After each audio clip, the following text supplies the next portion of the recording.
कि जीवन का पहला केंद्र हमारा जिंदा रहने का, जीने का पहला केंद्र है नाभि।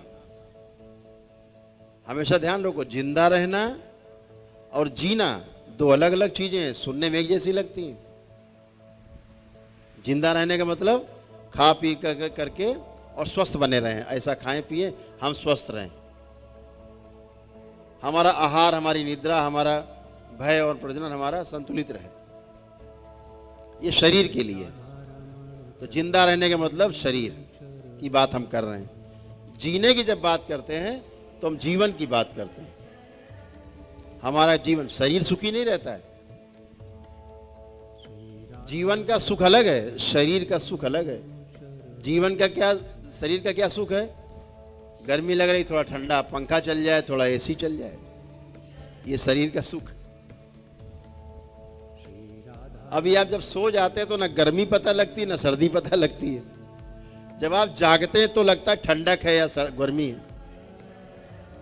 तो शरीर के आधार पे आपको ठंडक, गर्मी महसूस होती है। लेकिन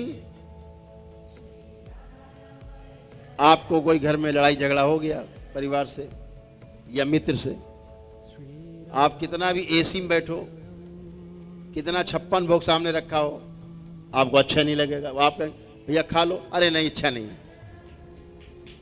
कहाँ चला गया आपका ये सुख? एसी भी मौजूद, ठंडा ठंडा दे रहा, ठंडी मशीन चल रही है। लोग गुणगान कर रहे हैं, मंगल स्तुति कर रहे हैं आपके सामने, आप बहुत बड़े राजा महाराजा धीराज हो प्रभु, आप भोजन कर लो। तो कहे हटाओ यार, भोजन भोजन नहीं करना। लेकिन जीवन अगर प्रसन्न है तो भंडारे में आपको चने मिल जाए, केवल सूखे चने, आप खा के उसी में मस्त रहोगे। कोई ऐसी ठंडी मशीन नहीं चाहिए। तो जीवन का सुख अलग है और शरीर का सुख अलग है। शरीर का सुख रुक रुक के मिलता है, कभी सुख कभी दुख, कभी गर्मी कभी सर्दी, हाँ, कभी चोट लग गई, सुख दुख आ गया। लेकिन जीवन इस सुख से संतुष्ट नहीं होता। आपके एयर कंडीशन से, आपकी बिल्डिंग से, आपकी कोठी से, आपके बहुत बड़े अनुयायी हों, बहुत बड़ी बड़ी भीड़ आपके साथ हो, नेताजी आप हों, चाहे अधिकारी हो, कोई भी किसी पद पर बैठे हो, जीवन उससे संतुष्ट नहीं होता। क्योंकि पद अभी है, कल चला गया, फिर दुखी हो गए। अभी सुख, अभी धन है, कल खत्म हो गया, फिर दुखी। जीवन इससे कभी सुखी नहीं होता। जीवन को क्या चाहिए?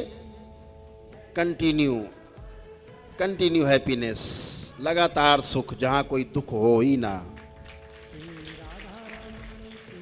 ये जो आपके अंदर आता है ना भाव कि कभी दुख ना आए, ये किसका भाव है पता है? जीवन का।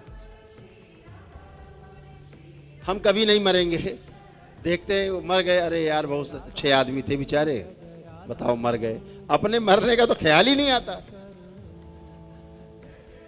ऐसा लगता है सबको मरते हुए देखेंगे, बहुत अच्छे आदमी थे बेचारे मर गए। अगर कह दो तुम भी तो मरोगे तो नाराज हो जाएंगे वो तुरंत, ऐसा कैसे मर जाएंगे? तो जीवन इसीलिए अमर होने की सोचता। क्यों? जीवन अमर है, अंदर है, इसलिए उसकी सोच है अमरता। उसकी सोच अमरता की सोच है, क्योंकि वो अमर है, वो सही सोचता है, नहीं मरता। सोचने वाला तो मरता ही नहीं है, इसलिए उसके अंदर भाव भी नहीं आता कि मैं मर जाऊंगा।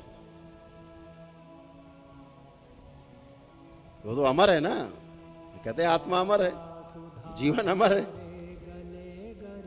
तो आत्मा तो अमर है, लेकिन ध्यान साधना के द्वारा धीरे धीरे जो आत्मा के साथ 4 चीजें जुड़ी हैं, बुद्धि, चित्त, वृत्ति और मन, ये चारों चीजें साधना काल में धीरे धीरे गुरु कृपा से आत्मा के साथ जो 4 चीजें जुड़ी हैं, ये चारों जब विलग हो जाती हैं, फिर आत्मा बचती है, फिर इस आत्मा का परमात्मा में विलय होता है।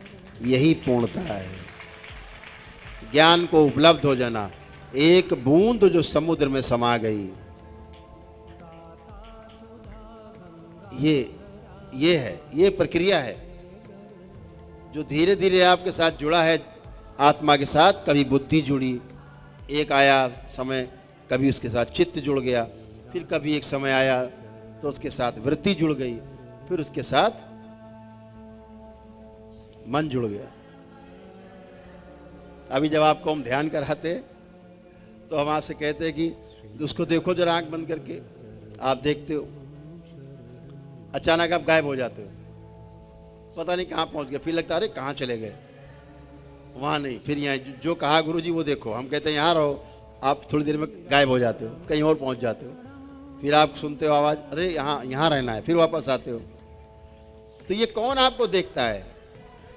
जीवन तो एक ही है, इसके अंदर तो एक ही है ना, कि दो हैं? एक है। तो जब एक है तो कौन देखता है फिर ये? अरे कहाँ गए, वहाँ कहाँ चले गए, वापस आओ, ये कौन देखता है? ये कैसे होगा? बहुत बड़ी समस्या है ये, हमेशा समझो, इसको विस्तार में कभी बताएंगे, मोटे मोटी बात समझ लो। आत्मा दृष्टा है बुद्धि की, बुद्धि को देखती, नजर रखती बुद्धि के ऊपर, क्या कर रही है ये, अच्छा है बुरा है, पीछे से कहती ये ठीक नहीं है, बुद्धि कहती नहीं इसमें लाभ है, थोड़ा हड़प लेंगे तो क्या होगा, आत्मा कहती ठीक नहीं है ये। अंदर से एक मन कहता है, कहते हैं एक मन कहता करो, एक मन कहता नहीं करो, वहाँ मन का काम थोड़ा कम है। तो बुद्धि के ऊपर दृष्टि किसकी है? आत्मा की। आत्मा बुद्धि की दृष्टा है,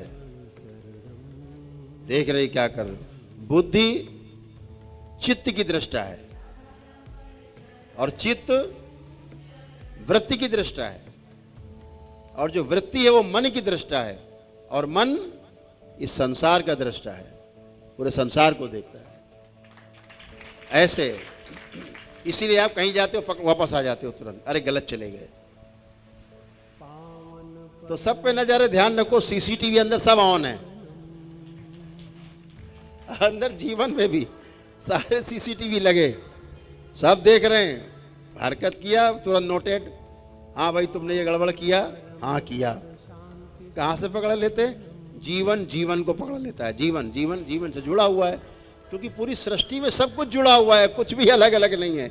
इस आधार पे जीवन सब समझ लेता है, पूरी सृष्टि को समझ लेता है। एक वृक्ष के नीचे बैठ के, एक पेड़ के नीचे बैठ करके पूरी सृष्टि को समझ लेता है, ईश्वर को समझ लेता है, अपने को समझ लेता है, क्योंकि सब जुड़ा हुआ है, इसलिए समझ लेता है।